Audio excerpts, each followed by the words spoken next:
Payroll को लेकर मुसीबत में फंस गए हैं फिल्म अभिनेता संजय दत्त। मुंबई में अखिल भारतीय विद्यार्थी परिषद के कार्यकर्ताओं ने संजय दत्त के घर के बाहर जमकर विरोध प्रदर्शन किया। तू नहीं है गांधीवादी, अरे संजय तूने क्या किया?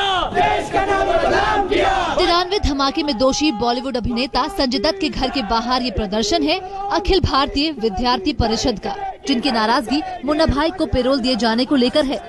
हाल ही में जब संजय दत्त पेरोल से छूटकर बाहर आए तो उसी वक्त उन्होंने मीडिया से मुखातिब होकर साफ कर दिया था कि सब कुछ नियम के अनुसार है।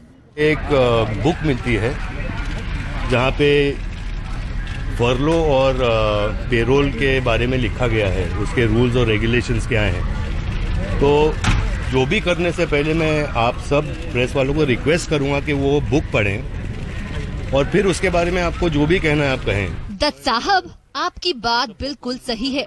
किसी कैदी को फर्लो या पेरोल मिलना उसका हक है, लेकिन जब किसी आम कैदी को उसे पाने के लिए कई महीनों का इंतजार करना पड़े और अगर किसी को जेल के अंदर जाते ही पहले फर्लो और फिर पेरोल मिल जाए तो सवाल उठना लाजमी है। और यही वजह है कि लगातार बुलंद हो रही आवाज के बाद मुंबई पुलिस के कमिश्नर ने संजय दत्त की पेरोल को लेकर जांच के आदेश दे दिए हैं। संजय दत्त की पेरोल का इश्यू है, उसके बारे में हमारे जिस बांद्रा के जिस एसीपी ने वो रिपोर्ट भेजी थी या पॉजिटिव रिपोर्ट भेजी है, उस बारे में हम लोगों ने वहाँ का जो हमारा जोनल डीसीपी है उसको इंक्वायरी करने के लिए बोला है। अगर हमारे एसीपी ने उसमें कोई गलत काम किया है, कोई गलत रिपोर्ट जानबूझ कर किया है तो एसीपी के खिलाफ कार्रवाई की जाएगी। बांद्रा डिवीजन के एसीपी शिवाजी राव कोलेकर ने संजय दत्त के पेरोल को लेकर उनकी पत्नी मानता दत्त के स्वास्थ्य की अवस्था के आधार पर अपनी रिपोर्ट बनाई थी, जिसमें उन्होंने कहा था कि इस स्थिति में संजय दत्त को पेरोल दिया जा सकता है, जिसके बाद संजय दत्त को पेरोल दिया गया।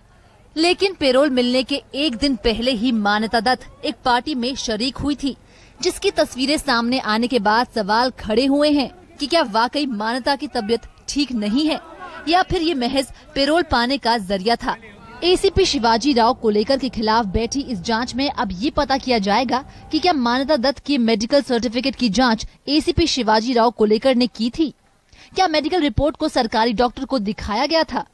क्या सरकारी डॉक्टर की सलाह ली गई थी कि इस अवस्था में संजय दत्त का आना अति आवश्यक है? क्या एसीपी शिवाजी राव कोलेकर ने डॉक्टर से इस बाबत पूछताछ की थी? इन सारे सवालों के जवाब एसीपी शिवाजी राव कोलेकर से जांच के दौरान पूछे जाएंगे।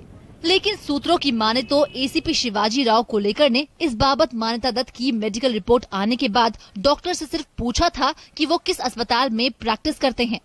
मान्यता दत्त की मेडिकल रिपोर्ट में कहा गया था कि उन्हें लिवर में ट्यूमर है, जबकि कुछ महीने पहले की रिपोर्ट में उन्हें ऐसी कोई परेशानी नहीं थी।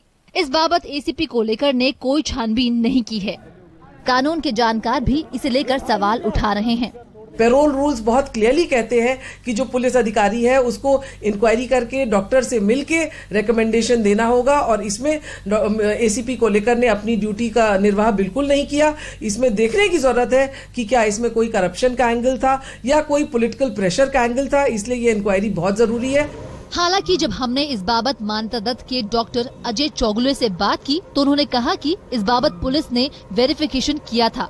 नवंबर के महीने में पता चला था कि उन्हें लिवर में ट्यूमर है। हमेशा की तरह जांच का आश्वासन दे दिया गया है, लेकिन सवाल उन कैदियों को लेकर भी उठने लगे हैं जो पिछले कई महीनों से पेरोल मिलने की राह देख रहे हैं। ज़ैबुन्निसा जैसे कैदी जो उसी क्राइम में गए हैं अंदर, उनको एक बार भी पेरोल नहीं मिला है। और ये जब मीडिया ने और पब्लिक ने और मोर्चे निकाले और एक हाईलाइट किया, तब ये इंक्वायरी ऑर्डर हुई। मामला बेहद गंभीर है।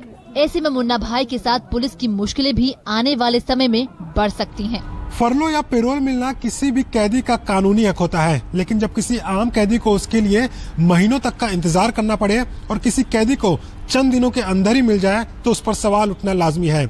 जेल के अंदर शराब मिलने से लेकर तो पेरोल पर जेल के बाहर आने तक सब कुछ सवालों के घेरे में है। सरकार ने दबाव में आकर जांच के आदेश तो दे दिए हैं, लेकिन इस बार उम्मीद यही है कि हर बार की तरह जांच के नाम पर लीपापोती नहीं बल्कि कोई ठोस कार्रवाई हो।